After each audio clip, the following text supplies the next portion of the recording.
It's 1:50 in the morning, okay?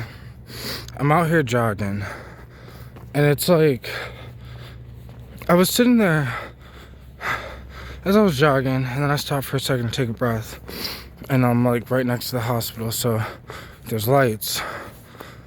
But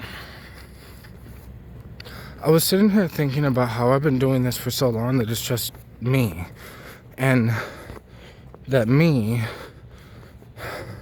like, it's just life.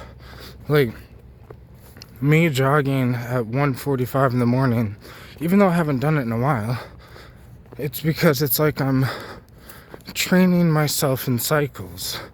Like, I go from working on my mind, working on the spiritual, psychedelic thing, then working on, like, the family thing and the connect, like, just, I don't know. There's a lot I'm working on, music, and, like, I don't know how to explain it, but my health, I keep evolving, and it's all, like, connected to this giant thing I'm working on, which is me. But, like, I don't know, I'm working on me in a fun way for me. Some would say it's not fun to jog at 1:50, almost 2 in the morning, when you're cold. And I was gonna run through the cemetery, but I might just talk to y'all while I walk through the cemetery. And it's one of these things where this is another thing I'm training myself on. And it's so hard to explain because, like, all of it has to do with the mind. Like, because you know how, like, people have this weird fear of darkness, of nighttime, of cemeteries. Like, I don't have a fear of it the same.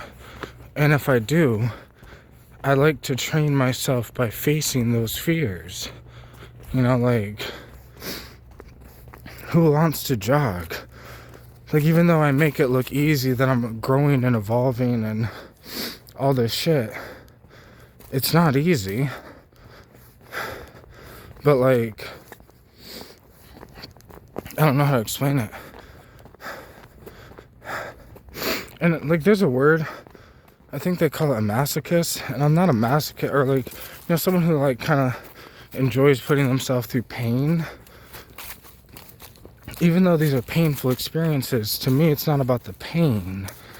I feel like if you get caught up on the pain, that's like getting caught up on the fact that psychedelics feel good. Like, I've used them spiritually, shamanically, and to heal, I guess, but, like, more of a deep shamanic tool to travel dimensions and spirituality and this whole deep thing. But, like, I don't know, that's why, like, right now, you guys can't even see, which sucks. Because, like, you're not going to be able to tell that I'm in a cemetery. If it's open, fuck. They don't have this open like they used to, I don't know. If it's not, that sucks. But I just go around. I don't know, I guess I got into making this video where I was only going to take, like, a break for a second. But I guess now I'm invested in trying to get in the cemetery.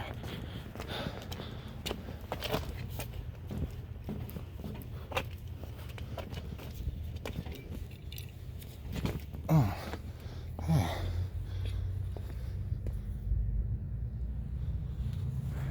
And we're in. Maybe I should close that behind me.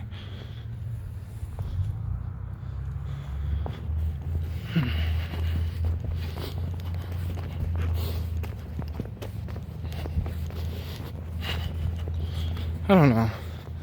I guess I just wanted to make this video because I really want to try to show in reality, not just speaking, of what I mean by facing the mind. Like, truly working on your mind. I'm just walking through a cemetery, 2 in the morning. And I don't know. You know what's so weird? Even when it's not 2 in the morning, right? Like, I had a rough time the other day. Or I guess it was like weeks ago. And like, I tend to come to the cemetery just to find peace. I don't know how to fucking explain that. And I don't know, I guess someone would be like, yo, bro, are you like, something wrong with you? And I wouldn't say there's something wrong with me. It's that, as a shaman, and I know people don't like when I say that, but it's real to me. Like, I don't know. I think training yourself to be in darkness, training yourself to be in the thing, because it's like, I'd be lying to you right now if I said I didn't feel a little, not fear, but like, I don't know, there's a lot of dead, dead energy or whatever.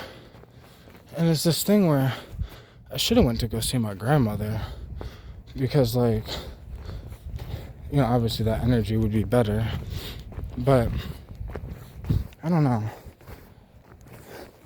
It's that thing where you have to have the ability to face that thing that you're scared of. So like, I'm in a cemetery and it feels a bit whatever. But then if I just center myself, I stop walking. Like truly, when you're faced with fear, you truly gotta, or like even when I was just jogging and I wanted to stop, but I didn't. What is that thing that makes it so I don't stop? I'm like I said, I'm gonna run until I hit that tree, but I wanted to stop way before I hit that tree. So like, why didn't I?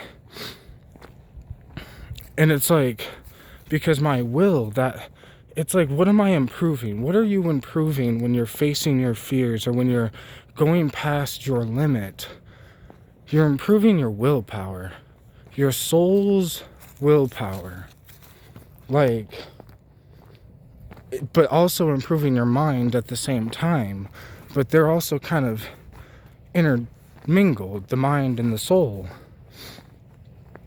But I don't know.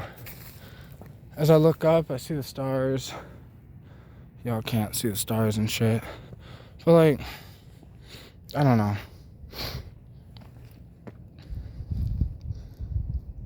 I guess what I'm saying is, don't allow yourself to get so comfortable that you forgot that you can run past the point of comfortability. Or that you can say, hey, you're scared of the dark. But lately, beyond just going to a cemetery, I've been chilling in the dark more. Like if I have to use the bathroom in the middle of the night, instead of turning the light on, I'll use the bathroom in the dark. Like, I don't know. Because we kind of get trained to fear the dark, and I get that there's probably like more of a spiritual thing to it, but like as well. But like, just like we get trained to think, just because we're jogging or we're working out and we think we can't do another 10 push-ups because it's uncomfortable. But no, you really could do another 10 if you push past that point of comfortability. Like, you could really face your fears if you just do it a little bit at a time. Like, I don't know. Because a little bit at a time, over time, builds an insane power that's so hard to explain. But like, I feel like I've gained the power by continuously pushing myself. Now, even as simple as, I feel like people go a little overboard with this being sober thing. But like, I've quit weed. I stopped using psychedelics for 10 months. I quit weed for many months before, many times. I've been sober. And I know, like, it's like one of these things where once you train yourself, it's like, well, I can be sober if I want, or I can get high if I want. For me, I'm not using it to escape or some weak shit. I'm using it just because I want to. Like, I'm not running a marathon just because, I'm not running or jogging because I'm trying to run a marathon. I'm not trying to be David Goggins. I don't know. I'm just training. And it's like I've been on this training journey. I say I'm on the journey to become my, best version of myself. To become a modern day shaman, a modern philosopher, whatever label. But if I removed all those labels, all I'm trying to be is me. And the best me that I can be. And it's like if I have a fear, I feel like I'd be a little better if I could learn how to face that fear a little bit. If I feel like giving up, I feel like it'd be best for me to learn how to keep pushing even if I want to give up. So that's what I've been doing.